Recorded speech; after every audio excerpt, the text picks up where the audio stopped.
Janet, can you tell us about the Washington Report on Middle East Affairs? When did it start?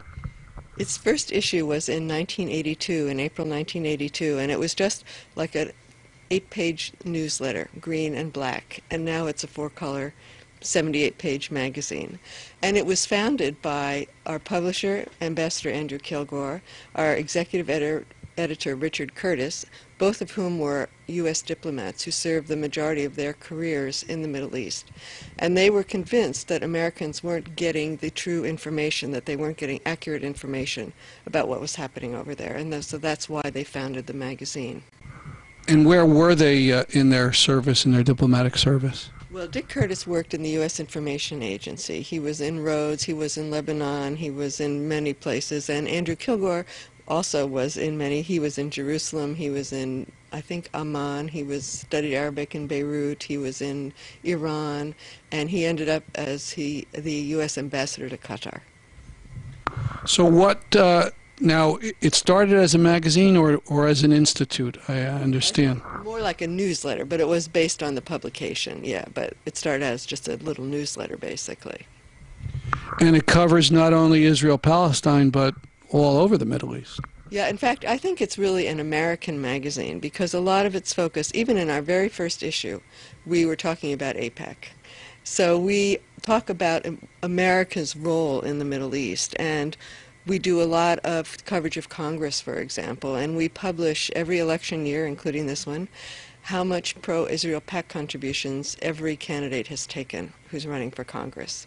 And we also publish a voting record before each election for the Congress, so that we want our readers and all Americans to know what their so-called representatives are doing.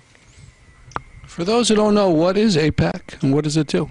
AIPAC stands for the American Israel Public Affairs Committee. Now, I don't want to go too inside baseball on this, but it's not, you hear a lot about PACs. AIPAC is not actually a PAC. It doesn't give money to candidates. So there are like 20 PACs, actually, that do give money, and they all have, except for maybe 2 or 3, very innocuous names, like San Franciscans for Good Government, National PAC. So one would never know that the agenda of these PACs is to support Israel. And so if you want to look up your congressman and see who's given money to them, you wouldn't necessarily know this is a pro-Israel PAC. But they all give to the same candidates. It's very interesting. If you go down and look at their reports, you read a couple of them and you can just pretty much tell who all the others are going to give money to. So our position, our belief is that AIPAC gets this information out to, even though it doesn't give money per se, it does sponsor trips. It takes all these congressmen to Israel. It writes legislation in Congress. I mean, they've had legislation. When it takes them to Israel, it pays the bill. That's correct, yeah. This is a gift to the congressmen, and I think it's considered quasi-obligatory that they go and they hear the Israel side of the story. So they don't give money to candidacies, but they're very active, very, very active. Now, one of the stories that people are buzzing about today is Jonathan Pollard. Is someone writing up something new about him? Well, we've covered his story, obviously, for a long time, but what's happening right now is that there's a story that's, I guess it started in Haaretz, the Israeli paper, that Netanyahu again is demanding Pollard's release in exchange for extending the so-called settlement freeze. So again, it's a constant issue. It's always an undercurrent, you know, and then it surfaces. I think the last time it surfaced was at the Y conference when Netanyahu almost convinced Clinton to release Pollard. But I think CIA Director George Tenet said he would resign if Pollard were released, and some other generals also said they would resign. So there's a lot of hostility toward him among the military, I think, and the intelligence community, because he's so betrayed this country and compromised our secrets and cost many, many lives. For those who don't know about Pollard, could you give a little more background, and especially this point about costing lives? Well, fortunately, I was just reading about this today. He was a naval intelligence officer, and he stole many, many, many secrets, and he was told which secrets to steal. I mean, he knew exactly what he was told what to look for and get it, and he would take all of these papers to an apartment up the street and Xerox them and then return them to where they were. And then I think the FBI was kind of on to him, and he fled and tried to get into the Israeli embassy. But they didn't know who he was, so they wouldn't let him in the building. And so Ambassador Kilgore maintains, and I think he's right, that the only reason Pollard is really the only Israeli spy that's been convicted or convicted, is that he was caught actually in the Israeli embassy. I mean, all these other people somehow get off and disappear, and one doesn't hear of them again. So anyway, so he sold a lot of, he was paid to do this. Secrets to Israel. Israel gave them to the Soviet Union in exchange for releasing Russian Jews. And a lot of people, so it wasn't only secrets that were of benefit to Israel. And that was Pollard's, I guess, ex post facto defense, that Israel's an ally and they should have had this information anyway. But it wasn't just information for Israel at all. So he pled guilty, I think, because he didn't want a trial, or the Israelis didn't want him to go on trial. And he was sentenced to life. And ever since then, he's a hero in Israel. And there's always, there's a square named after him, and there's always been a lot of pressure to release him. Now, who are some of the people who have written for your magazine over the years? Well, my goodness, we've had one of our longest writers is Rochelle Marshall, who's from the San Francisco Bay Area, and we print stories by Eric Margolis, Patrick Seal, a lot of writers, and we have writers in different areas who write for us from there. We have our Gaza correspondent, Mohammed Omer, who's been writing for us for several years. He's only like 25.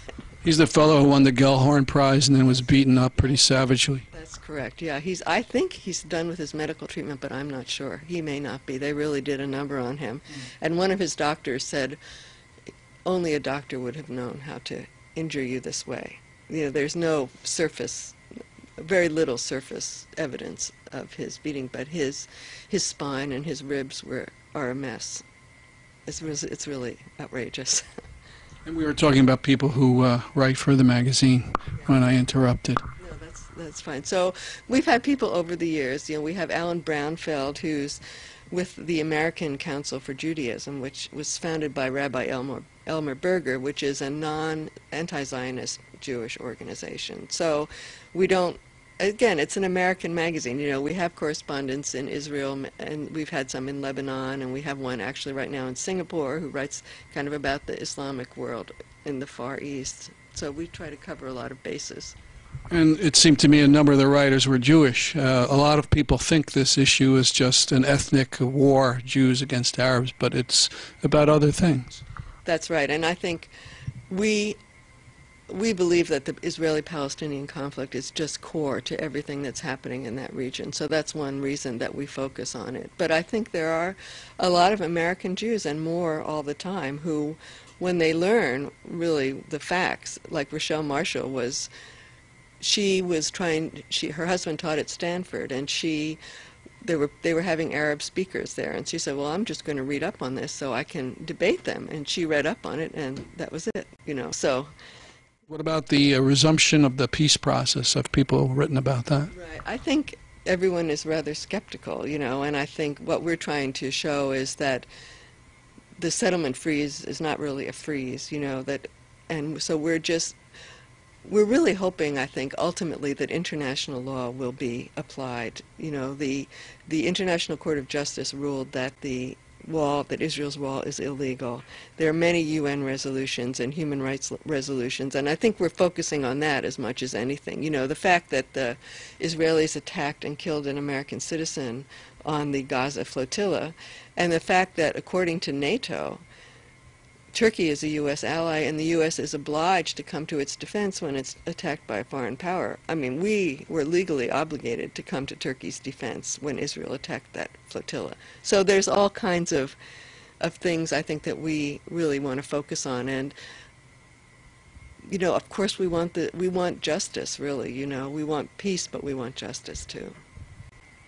What about the Jewish ship that recently went to Gaza, attempted to break the siege? Right, they were following in the wake of the other flotilla, and they went a separate ship of Jewish, not just only one American Jewish person, I think, and the others were from other countries, but including one from Israel, Jonathan Shapira, who's one of the founders of the I can't remember the name of the I think movement. it's Courage to Refuse. Yes, that's right. And he was a pilot, and he is speaking out against the occupation and putting his life on the line, obviously. But so what they had to say, the passengers, about how they were treated by the Israelis was very different from what the Israeli government said, which was that, well, we just boarded the ship and there was no resistance, so everything was fine. And when the passengers got out of detention, they said they were treated very badly. So that's the kind of thing that people don't hear in the mainstream American media and that we want them to know about. Finally, what about the question of boycotts, divestments, and sanctions? Have you gotten into that issue?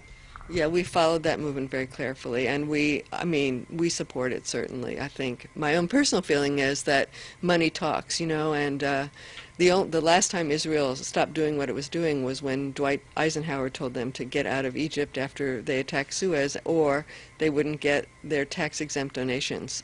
I think that, and nothing since then seems to have worked. So I think, just like with South Africa, that's just, they have to see that their behavior, not their existence, but their behavior is unacceptable to the world, which I think it is. Well, thank you very much for this interview. It's been a pleasure. Thank you.